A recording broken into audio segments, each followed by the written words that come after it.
పొలం సంపాదించింది, నేను హైదరాబాద్లో ఒక ఇల్లు కట్టిన, అంతే. ఏం సంపాదించగా రూపాయి కూడా బ్యాంక్ బ్యాలెన్స్ లేదు, బ్యాంక్ బ్యాలెన్స్ జీరో. ఇక్కడ రాసిన అప్పులు రాస్తే అప్పడాక నీకు ఎప్పుడు లెక్క పెట్టుకోలే.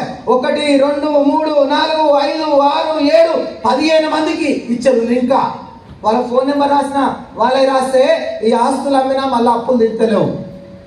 సో ఇప్పుడు చెప్పండి, నేను మంచి జోన్లో ఉన్నానా, డేంజర్ జోన్లో ఉన్నానా? అందరూ మాట్లాడాలి, అందరూ మాట్లాడాలి. ఎవరికైనా గుండె వీక్ ఉండి అప్పులు ఎక్కువ అయితే మీరు మాట్లాడొద్దు. సార్ డేంజర్ జోన్లో ఉన్నా. నేనేనా మీరు కూడా? నేనేనా మీరు కూడా? ఇది నా కథలా కొట్టదు, మీ కథనే. సార్ సో రైట్, నాకు అప్పులు ఎక్కువ ఉన్నాయి, ఇప్పుడు ఆలోచించే సమయం కాదని చెప్పి నేను మెయిన్ డోర్ దగ్గర పోయినా. మా బెడ్రూమ్, నాకు డబుల్ బెడ్రూమ్ ఉంటుంది, మెయిన్ బెడ్రూమ్ కాడికి పోయి మా డోర్ దగ్గర నిలబడితే మా 3 పిల్లలు చాలా ప్రశాంతంగా పడుకున్నారు. ఎంత బాగా పడుకుంటారు. నైట్ 2 అయింది. పెద్దోడు గుర్క పెడతా ఉన్నాడు, నడిపోడైతే ఆరాంగా పడుకోండి. ఇంకా చిన్నోడైతే అసలే లెక్క పెడతలేడు. వాళ్ళకి వచ్చిన నిద్ర నాకు వస్తే బాగుండుగా అనుకుంటున్నా. వస్తా అది దోస్తుల కాడికి పోయి ఏది పడితే తినొస్తుంది. సార్ సో మా మేడం చూసిన ఆమె నిద్రమైంది. ఒకసారి నా కలలో యమధర్మరాజు వచ్చిండు, యముడు. ఒకసారి తెస్తా, యముడు ఎక్కడో ఉన్నాడు, నీ వెన్నంటే ఉంటాడు పై గుంజుకపోనికి. సార్ సో నా యముడు వచ్చి అన్నాడు, పైన ఉన్నాడు, ఎందుకు అంత బాగా నిద్రపోయారు, 4 ఎందుకో చెప్పు అన్నాడు. అంటే నాకు తెలియదు అన్న, నేను చెప్పను అన్నాడు. చెప్పు అన్న. ఏం చెప్పింది సార్? సంపాదించేటోడు నువ్వు ఒక్కడు ఉన్నావు కాబట్టి అలా 4 అంత హాయిగా నిద్రపోయాడు. సార్ క్లాస్ కొట్టకురి, నేను చెప్పేది కరెక్ట్ అయితే క్లాస్ కొట్టాలా, కరెక్ట్ కాకపోతే కొట్టకిగా. సార్ సంపాదించేటోడు నువ్వే లేవు, ఆ 4 పరిస్థితి ఏంటి మరి? సార్ సో అప్పుడు నాకు అనిపించింది, సార్ జీవితం ఎందుకురా, ఎందుకురా ఈ అప్పులు, ప్రాణానికి ముప్పు. సార్ మా నాన్న 1 రూపాయి అప్పు ఇవ్వలే సార్, అది మా నాన్నకున్న గొప్పతనం. మా నాన్న 1 రూపాయి అప్పు ఇవ్వలే. ఆ రోజు అనుకున్నా అప్పు లేకుండా చచ్చిపోయే మార్గం ఏదైనా దొరికితే బాగుండురా అనుకున్నా. సార్ సో సమయం ఇది కాదు, చెస్ట్ పెయిన్ ఎక్కువైతుంది. మా మేడం లేపిన హాస్పిటల్ పోదామంటే మేడం లేచింది, నువ్వు తొందర పడకు, దావత్ పోయినావు, లేట్గా తిన్నావు, టైంకి తినలేదు కాబట్టి నీకు గ్యాస్ ఫామ్ అవుతుంది. సార్ పోయి కిచెన్లో పోయి వేడి నీళ్ళు తీసుకొని తాగితే పొద్దుగాల నైట్ 4 గంటలకు నిద్ర వచ్చింది, పడుకున్నా.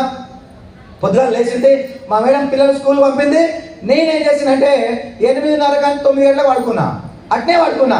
మా దోస్తు గారు ఫోన్ చేసింది మళ్ళా, అరే రాత్రి మస్తు కష్టపడ్డావురా, దోస్తులందరూ వచ్చిర్రా. ఎవరు వచ్చారు? ఈ నరసరావుపేట నుంచి వచ్చారు, ఇక్కడ నుంచి గుంటూరు నుంచి వచ్చారు, ఇక్కడ నుంచి మార్కాపురం నుంచి వచ్చారు, ఇక్కడ నుంచి ప్రకాశం నుంచి అందరు వచ్చారు అని వాడు వాట్సాప్ పెట్టిండు. ఏం పెట్టింది తెలుసా? తలకాయ కూడా వాట్సాప్ పెట్టిండు. పోవాలా పోతా 5 నిమిషాలు రెడీ అయిన 5 నిమిషాలు బయటికి వెళ్ళి పోతుంటే మా మేడం గేట్ దగ్గర వస్తున్నా, ఎక్కడికి పోతున్నావు అన్నది. హీరో ఎక్కడికి పోతున్నావు అన్నది. 15 అయినా ఎదురు మాట్లాడలే. నాకెందుకు నన్ను అడిగింది. అడిగితే మేడం ఏమైందన్న, ఒకసారి ఏడికి పోతున్నావు? నా దోస్తు గారికి ఫోన్ చేసి పోతున్నా అంటే రాత్రి 12 గంటలకు పోతున్నా అన్నావు, 1 పోతున్నావు, 2 గంటలకు పోతున్నావు, 3 గంటలకు పోతున్నావు, 4 గంటలకు కూడా పోతున్నావు. ఏడికి పోతావు? ఏడికి పోవద్దు, 15 గంటలకైనా మీ దోస్తు గంటకైనా పోవాలి, నువ్వు పైకన్నా పోవాలి, 15 గంటలకైనా పోవాలన్నారు. ఏంటి సార్ 15?